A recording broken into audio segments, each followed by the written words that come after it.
Kita intro dulu. La la la la la la la la. Langkah Dubai ni kan jadi ke tak jadi? Atau lebih tepat lagi, wujud ke tak wujud? Tapi, kenapa kerajaannya menggelabah sangat masalahnya?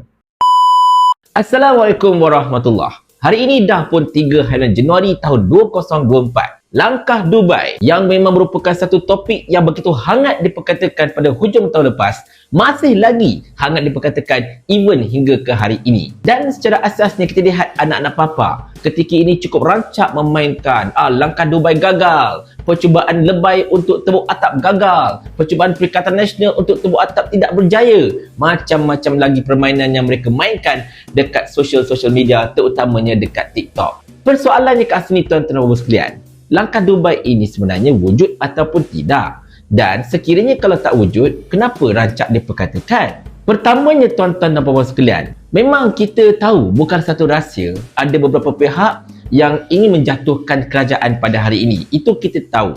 Dan memang pergerakan itu nak kata lancar ke tak lancar ke, itu saya tak pastilah. Tetapi macam biasalah, orang-orang seperti Papa Gomo memang dia cukup suka rattle the cage.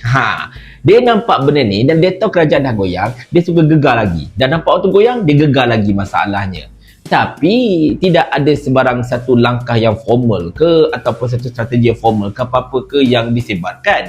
Cuma cakap-cakap je kata orang. Yang kelakarnya tuan-tuan dan puan sekalian, langkah Dubai itu sendiri, perkataan langkah Dubai itu diwujudkan oleh siapa? Disebutkan oleh siapa? Adakah disebutkan oleh Papa Gomo? Adakah disebutkan oleh YB Viral? Adakah disebutkan oleh mana-mana pimpinan Perikatan Nasional? Tidak. Jawapannya lah, perkataan langkah Dubai itu sendiri sebenarnya mula-mula telah disebut oleh Jacom. Tak ada orang lain. Jacom yang tiba-tiba sebut perkataan langkah Dubai itu pada 30 hari Disember tahun 2023. Konon-kononnya wujud satu langkah Dubai untuk menjatuhkan kerajaan. Dan bila mereka sebut, tiba-tiba pula anak-anak papa dok mainkan benda tu. Dia catch up the news, dia mainkan, dia jadikan satu naratif dan sebagainya, nak wujudkan satu persepsi. Konon-kononnya pembangkang sedang melakukan satu usaha yang sangat-sangat terancang untuk menjatuhkan kerajaan. Dan kalau anda ikuti video-video saya kan, saya ada kata, ini berkemungkinannya satu strategi untuk memburuk-burukkan pembangkang. Yalah, kalau dahulu langkah Sheraton menjadi antara perkara yang sangat-sangat infamous pada ketika itu, di mana majoriti rakyat merasakan bahawa tindakan langkah Sheraton itu merupakan satu perkara yang tak bagus dan juga merupakan satu perkara yang tidak, orang kata apa, menepati aspirasi rakyat dan sebagainya. Tetapi for some reason, langkah Dubai yang konon-konon cuba dijadikan macam vibe ala-ala langkah Sheraton itu, dia backfire tau. Dia tembak belakang masalahnya. Tembak belakang, bahaya. Dia tak guna pelantar, jangan risau. Apa maksud saya tembak belakang? Maksud saya lah, bila benda ini sampai ke rakyat, rakyat nampaknya mengalu-alukan pula langkah Dubai itu. Walaupun langkah Dubai itu disebut-sebut oleh Jacob. Tetapi rakyat menerima dan rakyat siap persoalkan lagi bila langkah Dubai ini nak jadi kenyataan. Bila kerajaan ini nak runtuh. Memang kita tunggu kerajaan ini nak runtuh. Memang kita tunggu kerajaan ini gugur. Kita nak tukar PM lain. Kita tak nak ada kerajaan yang sangat tidak kompeten seperti mana kerajaan Perpaduan Madani ini. Dah kerajaan pening kepala dan sebagainya. Lalu cubalah dimainkan konon-kononnya beberapa pihak, termasuklah pihak daripada kerajaan Perpaduan Madani ini cuba berkomplot untuk menjatuhkan Perdana Menteri, termasuklah beberapa pihak daripada kerajaan Perpaduan Madani. Tengok-tengok seorang demi seorang menafikan betapa mereka ini terlibat dengan langkah Dubai. Sedangkan orang-orang macam dari pihak pembangkang ke apa ke tak kecoh sangat pasal ni. Mereka cuba kaitkan dengan Timbalan Menteri Sumber Manusia kan. Dia kata, oh Timbalan Menteri Sumber Manusia pun terlibat. Tengok-tengok dia siap buat laporan polis. Dan kemudian dikaitkan pula dengan ahli Parlimen Kuala Lumpur pun kata terlibat. Tengok-tengok dia penafi. Ramai pihak menafikan, termasuklah Abang Jo yang mengatakan bahawa bila masa pula lah aku ditawarkan jadi PM. Buang masa masalahnya. Dan anak-anak papa pula bila nampak benda ni, mereka ini sebenarnya dah malu. Apa yang mereka cuba naratifkan tak jadi kenyataan. Bila mereka cuba naratifkan langkah Dubai itu sedang berlaku, rakyat pergi sokong. Dan kemudian mereka dah kelang kabut, mereka cuba untuk smear nama-nama setengah orang. Tetapi setengah-setengah orang ini pula menafikan, menambahkan malu mereka.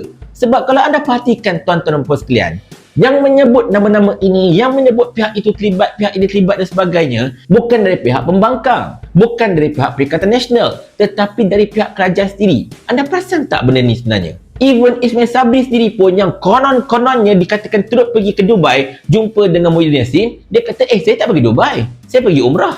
Saya tak pergi ke Dubai, saya pergi Mekah masalahnya. Dan Tuan Guru Hashim Jassin, iaitu Mursyid Al-Ampas juga mengatakan bahawa langkah Dubai ini sebenarnya hanyalah merupakan satu benda yang telah direka-reka untuk menutup kelemahan kerajaan pada ketika ini. Which is, saya tidak memang bersetuju dengan Tuan Guru Hashim.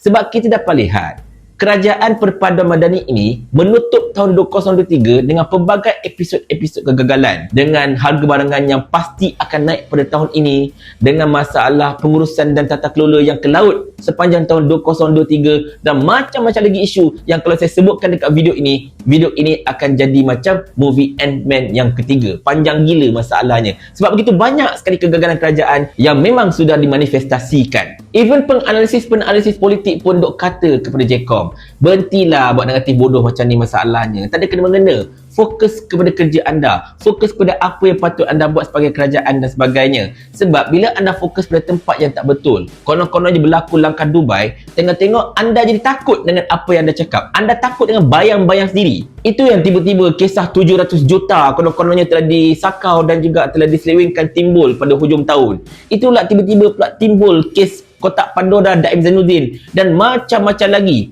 Tengok-tengok senyap je belaka. Masuk tahun baru, semua cerita tu senyap entah ke mana. Sebab satu persatu cuba di pick up oleh kerajaan perpaduan, tapi langsung satu pun tak melekat masalah tuan-tuan sekalian. Tapi itulah, kalau anda tanya saya kan tuan-tuan dan puan sekalian, saya yakin sangat-sangat betapa rakyat dekat luar sana memang mereka mengharapkan langkah Dubai ini benar-benar menjadi kenyataan dan benar-benar wujud. Sebab macam saya katakan tadi, mereka masing-masing dah tak larat dengan kerajaan ini. Sudah beberapa video saya buat berkenaan dengan langkah Dubai ini, menceritakan tentang apa yang berlaku, apa yang dikatakan sedang berlaku, apa yang dikatakan akan berlaku, dan rata-rata komentar-komentar yang saya terima, tidak kira di mana platform pun, masing-masing mengatakan bahawa mereka memang menantikan langkah Dubai ini untuk menjadi kenyataan.